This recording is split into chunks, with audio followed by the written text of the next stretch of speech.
¿En qué invertir tus ahorros? Porque asumamos que tienes ahorros, ¿cierto? Ahorras, ¿verdad? Imaginemos que ahorras al punto de que tienes $10,000 en el banco. Y yo entiendo que cada uno de los países de nuestras regiones donde hablamos español o castellano tienen monedas distintas, el peso colombiano, el sol peruano, el euro español. Entonces entiendo que hay muchas monedas, pero asumamos que son $10,000 simplemente para efectos prácticos. Y esos $10,000 los tuviste al inicio del 2018. ¿Sabías tú que ahora tienes menos dinero? Porque existe la inflación y este es el problema de los ahorros. Por ejemplo, en México, si tú arrancaste con $10,000 en el 2018, esos $10,000 por la inflación de 4.83, ahora son $9,517. Ojo, no es como que el número baje en tu cuenta bancaria, eso es por otras razones relacionadas más con Tecate. No, es porque el poder de compra baja, porque el costo de los productos se vuelve más caro. Ustedes han notado, uy, yo antes compraba una libra de papa por este precio y ahora cuesta mucho más. ¿Por qué? Es por la inflación. La inflación es un fenómeno de los mercados y ocurre en todos los mercados. Básicamente, tu dinero, a pesar de que tienes la misma cantidad de dinero, cuesta menos a lo largo del tiempo. El año pasado, la inflación en México fue del 4.83%, por ende, esos $10,000 que tú tenías ahorrados a inicios del 2018 arrancan en el 2019 como el equivalente a ser $9,517. Si estuvieras en Colombia, estarías un poquito mejor. Serían $9,591. Perú fue uno de los países que tuvo menor inflación en Latinoamérica, con 2.19%. Pero aún así, se pierden, entre comillas, el poder de compra de $219. Imagina que $219 se queman de tus ahorros súper difíciles y enfocados de $10,000. Esto pasa. Y si es Estados Unidos también tiene inflación. La inflación de Estados Unidos el año pasado fue de 1.9%. Eso significa que tus $10,000 ahora cuestan $9,810. Eso es lo que valen. Entonces no perdiste, pero perdiste el valor de poder de compra de $190. El problema no es solamente un año. El problema es cuando tienes tus ahorros parqueados en un banco sin hacer nada por mucho tiempo. Piensa, por ejemplo, en el 2010. Si hubieras tenido estos $10,000 en el 2010, hoy tendrías $8,410. Habrías perdido $1,590. Porque la inflación del 2010 a hoy es más o menos compuesta del 15.9%. Y en un largo tiempo mucho más grande es mucho peor. Te lo pongo de una manera distinta. Si en el 2005 tú comprabas algo en Estados Unidos por $100, en este año cuesta $129.43. Es decir, una inflación del 2005 a hoy de 29.43%. El problema es que tú ahorras para muchas cosas. Tú ahorras para pensionarte, tú ahorras para comprar vivienda, tienes proyectos de vida, tienes, no sé, comprarte un Tesla, quieres viajar, etc. ¿Cómo le haces para pelear contra la inflación? Y la única forma de pelear contra la inflación es invertir. La única forma de que de manera efectiva se pueda pelear contra este problema de inflación es invirtiendo, es logrando poner nuestro dinero en lugares que retornen un interés efectivo anual mucho más grande que el de la inflación cada año. Y la pregunta es, ¿en qué invierto? Porque hay otro problema y es, ¿qué pasa si pediste plata prestada? Entonces hablemos de la plata prestada, hablemos del dinero que pides como préstamos. Hablemos de uno de los préstamos menos problemáticos y más efectivos de la vida, las hipotecas. Digamos que tú conseguiste, no sé en dónde porque no creo que exista, pero digamos que tú conseguiste una casa por $10,000 y entonces tú pides financiación, una hipoteca de $10,000 en el 2018, $10,000. Y en el 2018, más o menos dependiendo del país donde estés, te pueden prestar ese dinero a una tasa de interés efectivo anual del 5%. Cuando tú ves esta palabra EA, significa interés efectivo anual. Eso significa que cada año el banco te va a cobrar un interés sobre tu deuda del 5%. Eso significa que si tú no pagas nada en el 2018 y pediste estos $10,000, en el 2019 tienes que pagarles $10,500. O sea, los $10,000 que les pediste prestado y $500 más. Pero esto es aún más problemático. En el 2023 tendrías que pagarles de regreso, si no pagas nada, $12,762. Es decir, si te trazas múltiples años en tu pago de lo que tienes que como deuda ahí, esto es primero 10,000, 10,500, 11,000, 11,500, 12,000, hasta 12,700. Esto es si no pagas, pero este es el problema de tener deudas, que las deudas tienen interés y el interés no solamente se come tus ahorros, sino que también se come tus ingresos futuros y se vuelve un tipo de prisión. Entonces, ¿qué pasa si pago $1,000 al año? No, pues yo voy a financiar una casa de $10,000 y voy a pagar un 10% cada año de esa casa porque eso es de lo que gano, lo que puedo ahorrar cada año.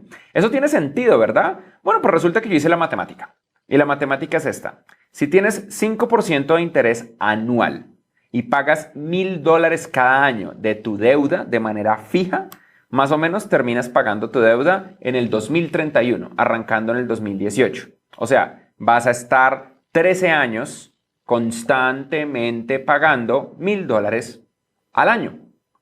Y este es el otro problema. ¿Cuánto terminas pagando?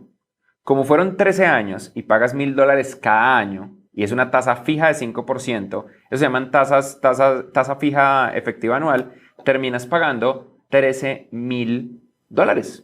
Es decir, esa casa que te iba a costar 10,000, realmente te costó 13,000 a medida que se la pagaste de regreso al banco. Y esos son ingresos que pudiste haber usado para otra cosa. Y ese es el verdadero problema de tener deudas. Sí, tienes una casa y pues es importante tener un lugar donde vivir, pero esto es lo que terminó ocurriendo. Muchas personas piden hipotecas o piden préstamos sin hacer este cálculo tan sencillo. ¿Cuánto puedo pagar año a año o mes a mes y cuánto es mi interés efectivo anual? Así que el primer lugar donde tú deberías invertir tus ahorros es en pagar tus deudas. Antes de pensar en invertir, tienes que solamente pagar tus deudas. Es más, mira, si tú tienes deudas y quieres invertir y estabas viendo este video para saber en qué invertir, dale pausa acá, dale like. Suscríbete al canal, pon un comentario donde agradezcas este contenido y no veas el resto del contenido, no veas el resto del video, porque el resto solamente es útil cuando ya pagaste tus deudas. Paga tus deudas, primero que todo. Ahora sí, hablemos de una de las cosas más fáciles. Hay muchas formas de invertir en startups, invertir en acciones, invertir en fondos, pero la mayoría de esas inversiones requieren trabajo activo, requieren que uno esté pendiente. Hay un tipo de inversión que no requiere que uno esté pendiente, que son los fondos de ahorro o los fondos de inversión colectiva. Es muy difícil invertir en estos ahorros porque normalmente vienen con una tablita como esta. Y entonces uno no sabe qué es lo que está pasando. Le hablan del valor del fondo, de las unidades, cuántas unidades hay, participación y rentabilidad neta en porcentaje EA a la fecha de corte y que si el FIC y que el CDT y que la calificación triple. ¿What the fuck? Entonces uno se vuelve loco. Lo que hay que tener en mente es cuál ha sido la efectividad en el último año o en los últimos 180 días. Dependiendo del fondo de ahorro o el fondo de inversión colectiva, puede que tengan reglas. Por ejemplo, hay fondos que tienen reglas para retirar el dinero en un mínimo de 2 meses. Eso significa que por 2 meses no puedes contar con el dinero. Hay fondos que los puedes retirar en cualquier momento. Entonces, depende del fondo, es que tú puedes actuar. Por ejemplo, este es el fondo de inversión colectiva de Fiducoldex, pero hay muchos fondos. Averíguate un fondo de ahorro local y analiza esto. Entonces, ¿qué es lo que analizas? La tasa efectiva anual. Esto fue la efectividad del último año. Si tú ves este comportamiento como que el primer día es muy alto y va bajando, eso significa que a futuro puede que esté mejorando la rentabilidad del fondo, es decir, el porcentaje que te devuelve. Entonces, imaginemos que tú tienes $100,000 de ahorros. Tienes un ahorro de $100,000 con una tasa efectiva anual del 3.77%. Eso significa que ese ahorro en este fondo, si tú parqueas la plata ahí, cada año te aparecen mágicamente $3,770 más. Y aparte de eso, no pierdes tus 100,000. Se vuelven 103,770 dólares. Esa es la magia de los fondos de inversión colectiva. Y hay fondos de muchos tipos. Lo que tienes que tener en mente es cuál es la tasa de riesgo. Hay muchas tasas de riesgo o perfiles de riesgo. Y eso también lo tienes que leer. ¿Cuál es la probabilidad de que de repente la rentabilidad se vuelva negativa? Porque eso es posible. Eso pasó en la crisis de los bancos del 2009, 2010 y 2011. Tú ponías la plata en el banco, en un fondo o en lo que sea, y de repente te decían, sí, es el 5%, y luego, no, es el menos 4%. O sea, de tus $100,000 nos quedan 96,000. Y uno queda como, ¿qué carajo? Esto 100% puede pasar. Otro tipo de inversión, aunque es complicado llamar esto inversión, es la vivienda. La razón por la que es complicado es porque sí, las viviendas pueden ser inversiones, pero es donde tú vives. Entonces, si la pierdes, pues estás en la calle. Entonces es muy complicado conectar inversión con donde tú vives. Normalmente cuando los gobiernos intentan calcular lo que se llama el net worth o cuánto vales a nivel neto, tu valor neto en el mercado, que es como la suma de todos tus activos, No calculan la vivienda donde tú estás porque asumen que, pues, que no la vas a vender, que no te vas a quedar homeless, que no te vas a quedar sin casa. Sin embargo, las viviendas son muy atractivas. Para poner un ejemplo, en México, esto me costó un montón, encontrar datos oficiales de México es súper difícil, pero en México, si tú tienes una casa de $100,000, el año antepasado, en el 2017, el crecimiento efectivo anual del valor de las casas en México fue del 7.15%. Eso significa que es el doble de un fondo de inversión colectiva, mucho más que la inflación, y es un buen lugar donde parquear tu dinero. Pero obviamente las viviendas tienen problemas. Las viviendas puede que te las quite el gobierno para construir una vía o un tren azteca. Puede que de repente eso esté construido sobre un cementerio maya y nadie lo quiera comprar. Puede que caiga un meteorito encima y entonces pierdas el valor de tu hogar. Pueden pasar muchas cosas y obviamente está el tema de que es tu hogar al final del día. Entonces hay que tenerlo muy, muy en mente, como que estas tasas se pueden ver muy efectivas, pero al final del día son complicadas. Súmale que la gran mayoría de las personas no tienen simplemente $100,000 para gastar y ya está. La inmensa mayoría de las personas tienen que pedir una hipoteca. Entonces esa tasa efectiva de crecimiento tiene que estar compuesta por lo que el banco te cobra. Y normalmente los bancos son más inteligentes que tú. Luego están las acciones. Y las acciones es muy difícil. Esto no va a ser un consejo de inversión en qué acciones invertir. Porque, por ejemplo, les quiero mostrar acciones que yo he comprado. Snapchat, la compré en $25. Hoy vale como 6. Facebook, perdí como el 40% del valor de las acciones que compré en Facebook. Y así, hay montones. Yo soy malo. Compré Tesla, porque yo creo mucho en mi padrino de bodas, Elon Musk.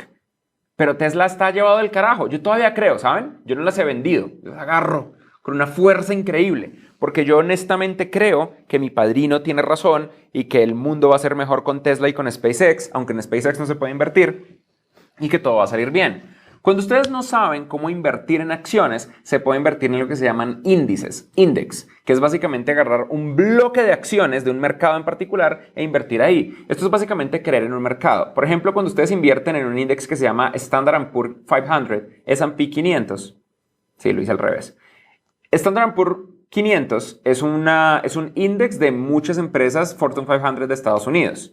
Y es básicamente apostarle a la economía gringa. Si ustedes invierten en el New York Stock Exchange, normalmente le están apostando a Wall Street y al sistema financiero de Estados Unidos. Si ustedes invierten en Nasdaq, normalmente le están apostando a las empresas de tecnología de Estados Unidos.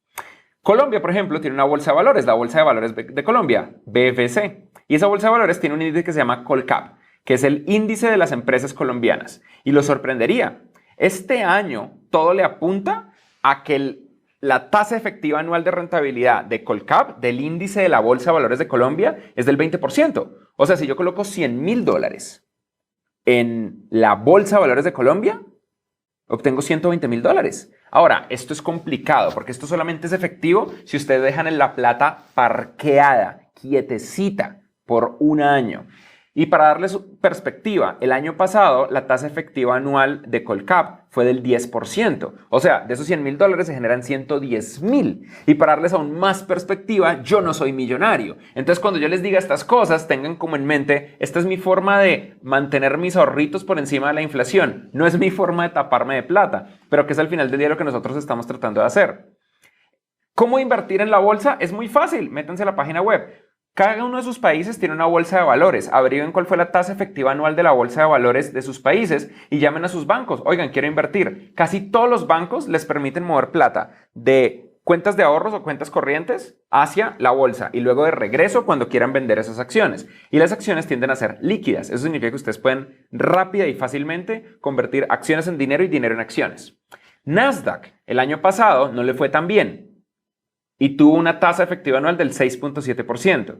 Es decir, si yo meto $100,000, salen 6.700, quedan 106.700. Pero, por ejemplo, Nasdaq tuvo hace poco un año de menos 5.4%. Entonces, yo pierdo el 5.4% y encima tengo la inflación. Por eso todo esto son apuestas al final del día y es de conocer el mercado y de tratar de entender en qué confiar. Yo en lo particular creo mucho en la tecnología y creo que el índice de mercado de la tecnología tiende a tener un mejor rendimiento que básicamente ningún otro tipo de inversión.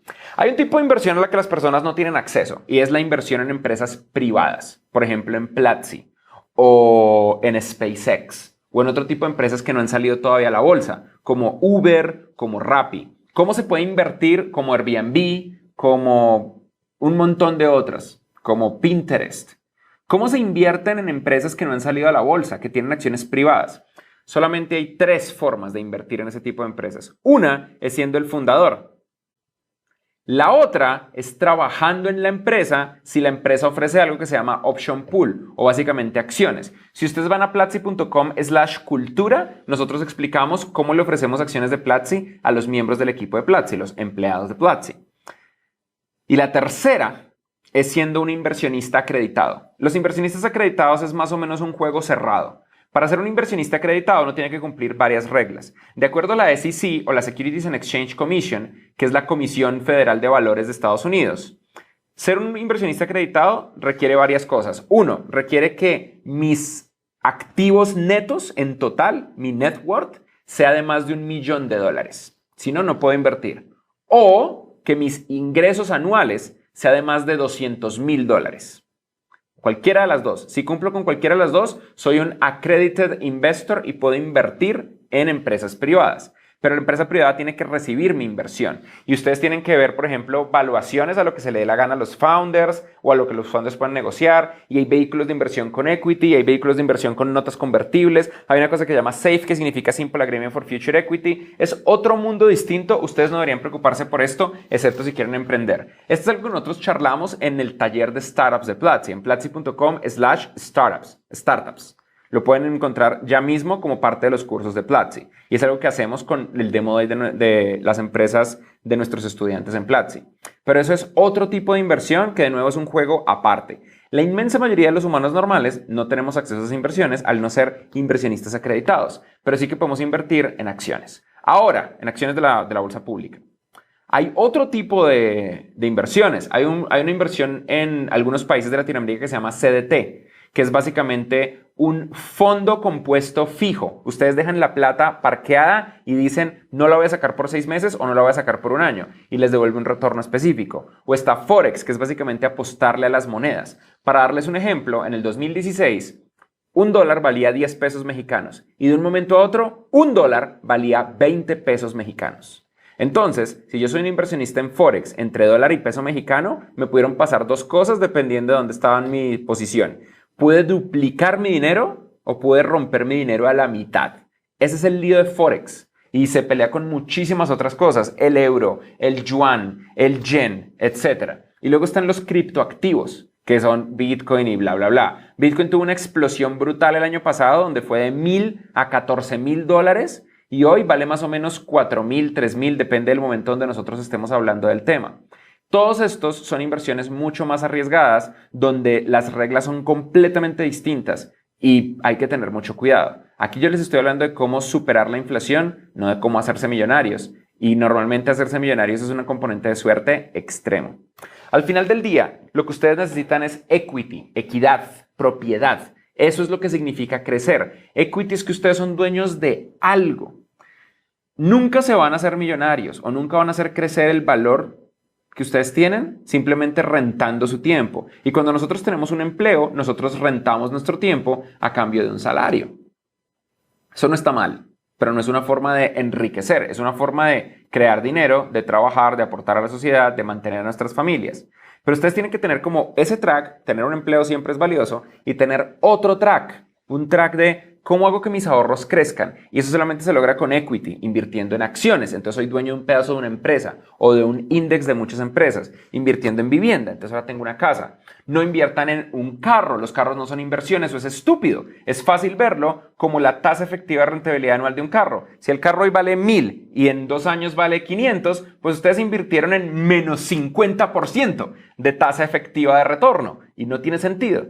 Y tampoco tener simplemente ahorros bajo el colchón es una buena idea, porque la inflación se los va a comer. Y sí, bajo el colchón van a seguir siendo 1,000, 2,000 o 10,000 dólares, pero el poder de compra va a ser inferior.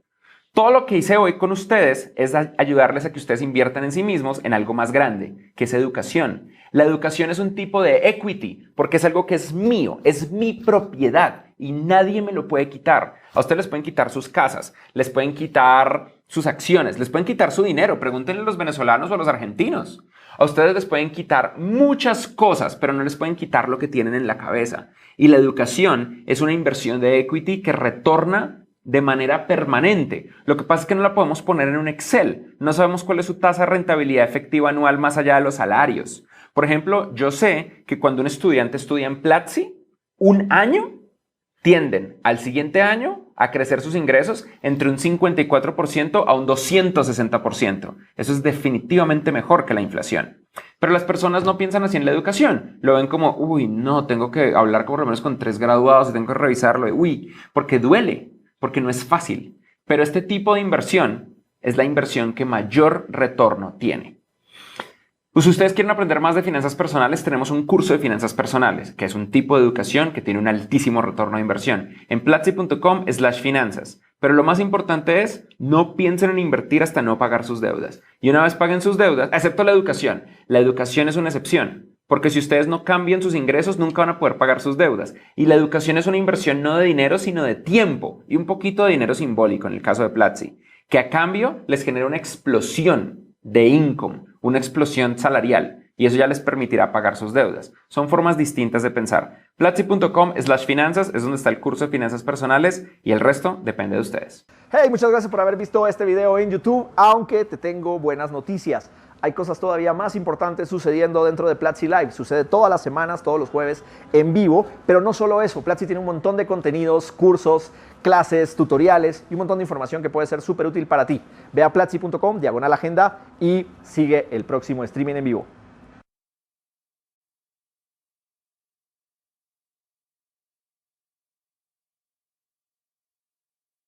Hay muchas mentiras que nosotros aún creemos que nos contaron en la escuela, arrancando por la más obvia, y es que Cristóbal Colón descubrió América. Porque hemos visto esta foto un montón de veces, porque hay un día de Cristóbal Colón, porque literalmente decimos colonizar, entre muchas otras cosas. La realidad es que como 500 años antes de Cristóbal Colón, ya habían llegado los vikingos a América, a esta isla llamada Newfoundland, en Canadá. Y obviamente los indígenas del sector estaban ahí, o si no, ¿a quién habría llegado Cristóbal Colón como el psicópata que era a esclavizar y a estafar? De hecho, lo más triste es que Cristóbal Colón directamente no llegó a América, llegó a una isla que en la época la llamó La Española o Hispaniola, porque obviamente todo es España, si yo no le he puesto nombre todavía, que al día de hoy es la isla donde está Haití y República Dominicana.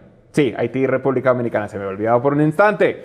De hecho, él básicamente estuvo en las Antillas y en el Caribe, rara vez tocó tierra y jamás descubrió Norteamérica. También es mentira que fue Cristóbal Colón el que descubrió que la Tierra era un globo. Y para todas las personas a las cuales de bebé lo soltaron, la Tierra es un globo. La Tierra es un globo, siempre ha sido un globo. Pero nosotros sabemos que la Tierra es un globo desde hace mucho tiempo. No es verdad que en la época de Cristóbal Colón la gente creía que en el borde de los barcos se caían. No, eso es mentira. Eso me lo dijeron a mí en la escuela. Un saludo al Imar. En cambio, más o menos 3 siglos antes del nacimiento de Cristo, ya teníamos claramente mapamundis, dibujos de este estilo. De hecho, Ptolomeo es una de las personas que creó los primeros mapamundis de la Tierra. Este globo que ustedes ven acá, ese globo que está ahí al fondo, ese globo fue construido casi un año antes de que Cristóbal Colón zarpara, y es uno de los globos más viejos de la historia. Este es el mapamundi, el mundo de acuerdo a Ptolomeo, de acuerdo a cómo lo veían los griegos en la época. Tiene África, tiene Europa, tiene a Asia, tiene a, irónicamente, la India por el otro lado, no tiene a Japón y no tiene América porque no se había descubierto, pero sí que teníamos claro que el mundo era un globo. Simplemente fácil, veamos para arriba y la luna es redonda, entonces probablemente la Tierra también es un globo. No era tan difícil obtener inspiración. Y eso me lleva a otro punto. No existe un lado oscuro de la luna. La luna no tiene un lado oscuro. La luna recibe sol en toda su superficie y oscuridad en toda su superficie. Pasa que la luna gira alrededor de la Tierra en lo que se llama tidal locking, o una especie de cierre o gancho de mareas, que hace que siempre veamos el mismo lado dependiendo de donde estemos en la Tierra. Pero sí que la luna recibe luz en todas partes. Se llama el lado más lejano de la luna. Por eso el álbum de Pink Floyd, Dark Side of the Moon, termina diciendo que realmente no existe el lado oscuro de la Tierra. Así como eso que te cuente de que hay un lado racional y un lado creativo del cerebro, y es que usted tiene más desarrollado el lado. No, lo que realmente están diciendo es cabezón. Créanme, yo estoy altamente calificado en este chiste. Lo que realmente te está diciendo la gente, usted es un cabezón, y están tratando de buscar excusas. No es verdad que haya un lado más especializado en la creatividad y un lado más especializado en la racionalidad. Sí hay especializaciones de las estructuras neuronales en diferentes zonas del cerebro, pero no funcionan como te lo pintan de que un lado es mejor o peor que el otro. Sí hay una diferencia entre géneros. Las mujeres, por ejemplo, tienen más cuerpo calloso que los hombres en el cerebro, lo que significa que tienen más interconexiones entre un lado y otro. Un poco. Pero no es verdad que un lado sea más creativo, que otro lado sea más racional. Y tampoco es verdad, aunque ya estamos muy adultos para creer esto, que solamente usamos el 10% del cerebro. Eso es mentira. Usamos todas partes del cerebro. Pasa que no todo el tiempo necesitamos usar todo el cerebro. No necesariamente estamos haciendo acrobacias mientras recitamos poesía el tiempo que resolvemos ecuaciones de cálculo y pensamos en cuál va a ser nuestra próxima gran canción de hip hop, excepto que trabajan para el Circo del Sol. Pero en general no es verdad que solo usemos el 10% del cerebro. Así como no es verdad que solamente ciertas zonas de la lengua perciben el amargo o el ácido o el salado. Esto es mentira. Esto simplemente es mentira. Así no funcionan las papilas gustativas. Esto es un mito que por alguna razón se filtró en los libros de escuela. El cielo no es azul porque haya agua o por el mar. El cielo es azul porque las diferentes ondas, la longitud de onda de las luces, hacen que se vaya esparciendo a partir de las partículas por las cuales tiene que atravesar la luz cada uno de los colores. Está el azul, el verde, el rojo, etc. Tengan en mente también que esto depende de nuestros ojos. El cielo realmente es violeta. El cielo no es azul, es violeta. Lo que pasa es que tenemos muchos más conos azules y por la forma en la que nosotros absorbemos la luz en nuestros ojos, que es tal cual como se ve acá, comparado con la cantidad de luz que nos llega, es que lo vemos azul. Este es un fenómeno que se llama Rayleigh scattering o dispersión de Rayleigh y es la razón por la que vemos azul. Es muy similar a la razón por la que vemos azul nuestras venas. ¿Se acuerdan de ese otro mito de que la sangre oxigenada es azul y la sangre que no está oxigenada es roja? Eso es mentira. Una sangre es rojo brillante y la otra es rojo oscuro, pero ambas sangres son rojas. Lo que pasa es que la forma en la que atraviesa la luz dentro de nuestra piel y la forma en la que nuestros ojos, particularmente los conos, perciben la luz, nos hace verlas como azules, pero es mentira. No solamente eso, es también mentira que la comida que no tiene grasa es una comida que te hace engordar menos o que la grasa engorde. Esto es completamente mentira. Cuando tú compras comida fat free o low fat, lo que estás comprando es una estafa. Realmente lo que nos hace subir de peso es el exceso de calorías y realmente lo que nos hace bajar de peso es que comamos menos de nuestro consumo basal de calorías, es decir, las calorías estándar que nosotros quemamos con el simple hecho de estar con vida. Cerca del 80 al 90% de las calorías que nosotros gastamos en el día simplemente se gastan por el hecho de estar prendidos, por el hecho de no estar muertos y un porcentaje muy pequeño depende de la cantidad de ejercicio que tú hagas. Hacer ejercicio es extremadamente bueno, es una muy buena idea, pero no es la forma de bajar de peso. La única forma de bajar de peso es bajar tu carga calórica. ¿Quieres realmente bajar de peso?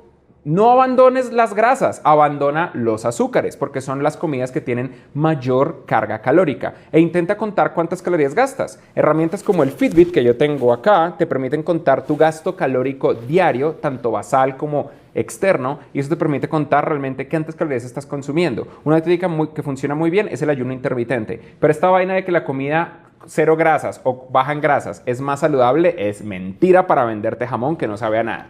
Y eso me lleva a otro mito típico de las mamás que también nos enseñan en la escuela y es que necesitas vitamina C cuando te enfermas. Lo primero que tú haces cuando te da gripe, ¿qué es? Comprar vitamina C. Toda la vitamina C es una estafa. La vitamina C es lo suficientemente rica en el universo, bueno, no en el universo, aunque sí vivimos en el universo, pero en general en la comida y en los nutrientes que tú absorbes. Tú no necesitas otras fuentes de vitamina C, no necesitas pastillas de vitamina C, excepto que quieras un dulce. Si te las estás comiendo para un dulce, está bien, pero si realmente lo que te hace falta vitamina C, primero, espero que un médico te lo haya dicho, porque la vitaminosis es un problema, el exceso de vitaminas, y número dos, muerde un limón, cómete una naranja.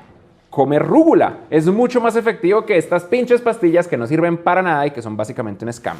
Otra estafa es la pirámide alimenticia. Ustedes probablemente la han visto donde al principio están los granos, luego las frutas y verduras, luego los quesos y las carnes y por último los dulces. En general sí es lo correcto que no deberíamos comer tantos dulces, pero esto existe por la Segunda Guerra Mundial, porque había tanta escasez de alimentos en la época, en particular de proteína, de carnes, etcétera, que tenían que ir a los soldados y había tanta necesidad de impulsar la economía que se generaron un montón de incentivos en Estados Unidos para poder plantar más trigo. trigo, más maíz. Y por eso generamos tanta revolución de pan, de carbohidratos, de pizza, este tipo de cosas. Pero la realidad es que esto es mentira. Si tú lo único que haces en la vida es comer carnes, vegetales y frutas, primero bajas de peso, segundo tienes una vida mucho más saludable y mucho más larga y te va a ir bien en la vida. Por cierto, no hablemos del tema gluten free. El porcentaje de celíacos en el mundo es muy bajo y lo más probable es que tus ganas de comer cosas gluten free sean básicamente mentira, excepto si un médico te lo explicó. Y hablando de cosas médicas, que el frío da gripe. Esto lo creen las mamás y lo creen muchos profesores, probablemente porque son papás, que creen que, uy, no, usted tiene que arroparse o si no le da gripe, se enferma. El frío por sí solo no te enferma, excepto si es un frío extremo y te da hipotermia y mueres, pero eso es completamente distinto.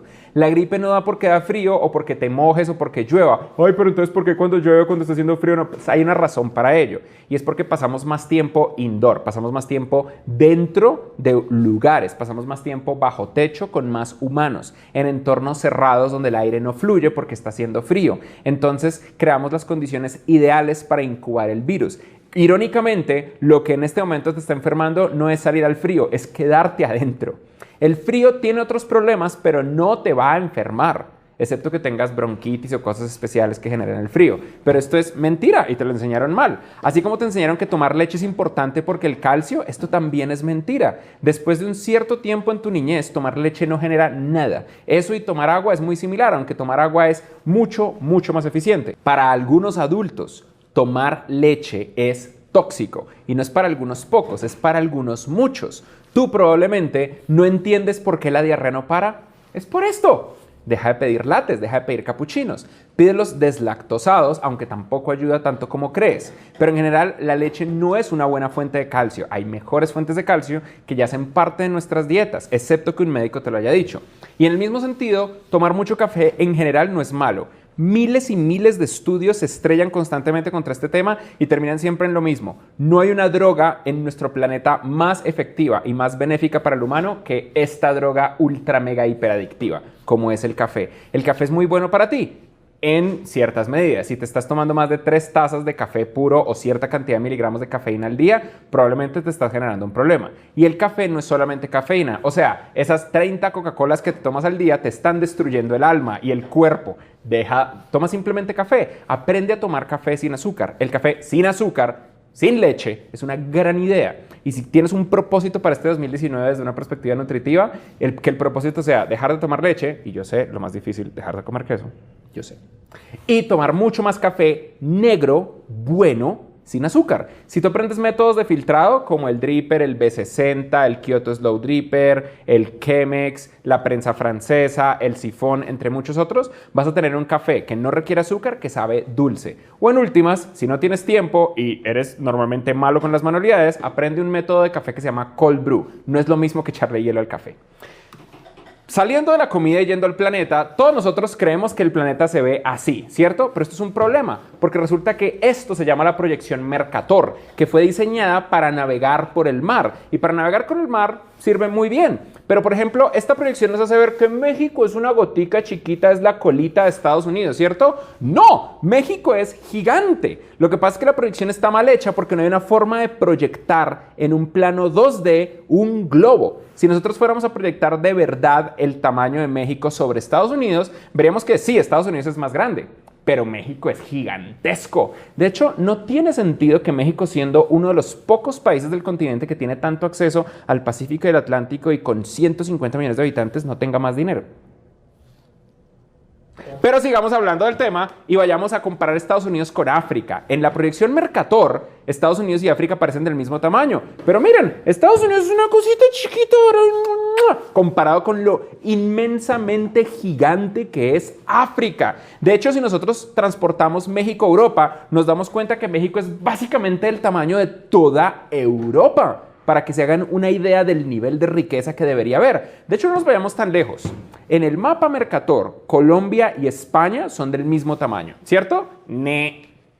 Colombia y España no son del mismo tamaño. Pasa que vivimos en un globo y deberíamos aprender que la proyección Mercator no define exactamente el tamaño de las cosas. Tiene una fuerte desviación a hacerlo del norte más grande y lo del sur más chiquito. ¿Quién sabe por qué? Ahora, Otra cosa que les cuentan, sobre todo en la escuela primaria, en la escuela secundaria esto lo arreglan, pero en la escuela primaria nos dicen que hay objetos que se ven desde el espacio. Las pirámides de Egipto, las pirámides mayas, y la muralla china. Esto es una foto de la muralla china desde el espacio con una cámara de ultra alta resolución. No se ve un carajo. Ustedes probablemente creen que esa línea de ahí, que está como en la mitad de la muralla china, no, eso es una autopista. La muralla china no se ve, porque tengan en mente, la muralla china no es tan ancha. La muralla china es mucho más angosta que una avenida principal, mucho más angosta que una avenida principal. Y si las avenidas principales no se ven desde el espacio, mucho menos un montón de piedras diseñadas para mezclarse con su entorno. Esto simplemente no pasa. Es un error común para tratar de verse más cool. Los profesores, que por alguna razón se volvió un meme que todo el mundo repitió por siglos. Pero vayamos a los que de verdad nos afectan la vida. Uno de esos que nos afecta la vida es el mito de profesor. Ustedes no pueden sacar la calculadora en el examen porque ustedes no van a tener calculadora en la vida real. ¿What? Y esto es porque los exámenes están diseñados pensando en forzar a los estudiantes a memorizar cosas en vez del mundo moderno en el que vivimos, donde básicamente los humanos somos cyborgs. Con el teléfono que tenemos en nuestras manos tenemos superpoderes. Podemos conectarnos a satélites en el espacio y saber exactamente nuestras coordenadas en latitud y longitud. Yo puedo ya mismo buscar la edad, la fecha de nacimiento de Andrés Manuel y de Iván D. Y meterme en un sitio de bullshit de astrología donde ellos encuentren algún tipo de casualidad, a pesar de que la astrología toda es absolutamente falsa. Y esto es porque muchos de estos profesores, y no necesariamente ellos, sino el sistema educativo, los ministerios, las secretarías, crecieron hace 50 años, hace 100 años, y todavía no reaccionan al mundo moderno en el que vivimos. Similar al tema en el que decimos, las notas importan muchísimo, ustedes deberían sacarse buenas notas, hacer tareas, tener buenos exámenes. Si no se sacan buenas notas, no van a ser nadie en la vida. Les pregunto a todos ustedes que tienen más de 30 años y que están viendo en este momento Platzi Live, ¿ustedes alguna vez les han pedido las notas en el mundo real? ¿Alguna vez en sus vidas les han dicho, bueno, ¿usted cuánto se sacó en física? Porque aquí en Atunes Corsario no queremos gente que se haya sacado menos de 4/5 en física. ¿Verdad? No, esto no pasa. Quiero aclarar, las notas sirven para ciertas cosas, sobre todo relacionadas con el Estado. Sirven para tener cierto tipo de cargos públicos, sirven sobre todo para tener acceso a becas universitarias y si quieres que el gobierno te pague tu educación, para eso sirven las notas. Pero por otro lado es una mezcla extraña porque tener buenas notas lo único que significa es que sabes funcionar en el sistema. No significa necesariamente que vas a resaltar en algo particular, sino que encajas en el mundo académico, que tiene ciertas ventajas, sobre todo en el mundo investigativo, pero tienes que pensar mucho en cuál es el que quieres que sea tu futuro y a partir de ahí decidir qué camino vas a tomar. Y quiero aclarar, esto no es culpa de los profesores, esto no es que los profesores sean así. Tengan en mente que muchos de estos profesores simplemente están siguiendo el cuaderno. Y uno diría, sí, pero esos son profesores malos porque siguen el cuaderno que les da el gobierno para enseñarme lo que sea que el gobierno quiere. Es el sistema que te está hipnotizando. Cuando la realidad es distinta. La realidad es que los profesores no les pagan tan bien. Tienen muy pocos incentivos para crecer y cada vez que los gobiernos quieren hacer cambios radicales, el país para. Piensen en los últimos años, cada vez que el gobierno de sus países intentó hacer algún tipo de cambio radical al sistema educativo, ¿qué pasó? Hubo paro universitario, paro de profesores y el problema es que la escuela primaria y secundaria cumple una función muy importante. La función más importante de la escuela primaria y secundaria en los sistemas de gobierno tradicionales es guardería. Es que los papás tengan un break de sus pinches hijos que joden. Esa es la función número 1. Entonces, cuando los colegios dejan funcionar, las escuelas dejan funcionar, los profesores están en la calle, lo que realmente pasa es que los papás tienen que buscar niñera o tienen que rogarle al cielo que los chinos no se vuelvan locos allá en la casa. Tienen que hacer muchas cosas. Es muy difícil cambiar el sistema educativo y nace desde una perspectiva política. Y si ya es bien difícil construir un pinche aeropuerto, va a ser igual de difícil cambiar todo el sistema educativo.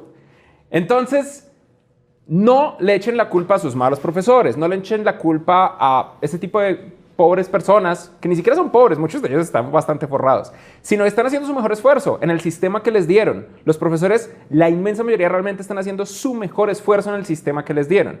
Más bien échense la culpa a ustedes mismos, porque la educación es responsabilidad nuestra, no es responsabilidad del gobierno. Y vivimos en un mundo con internet. Así como tienen la calculadora en el pinche celular, tienen Platzi. Ustedes pueden hacer lo que se les dé la gana y nada los limita. Porque eso me lleva al último mito que nos dicen en la escuela, y es que hay que elegir bien porque tendrás una sola carrera. Tiene que pensar bien, usted se va a tirar la vida si decide estudiar table dancing profesional. 8 años de table dancing, esa carrera no tiene futuro, eso no importa. Nosotros como humanidad cada vez vivimos mucho más y gracias a internet tenemos acceso a cosas más increíbles. Eso significa que ustedes probablemente pueden perseguir 2, 3, 4, 5 carreras a lo largo de sus vidas.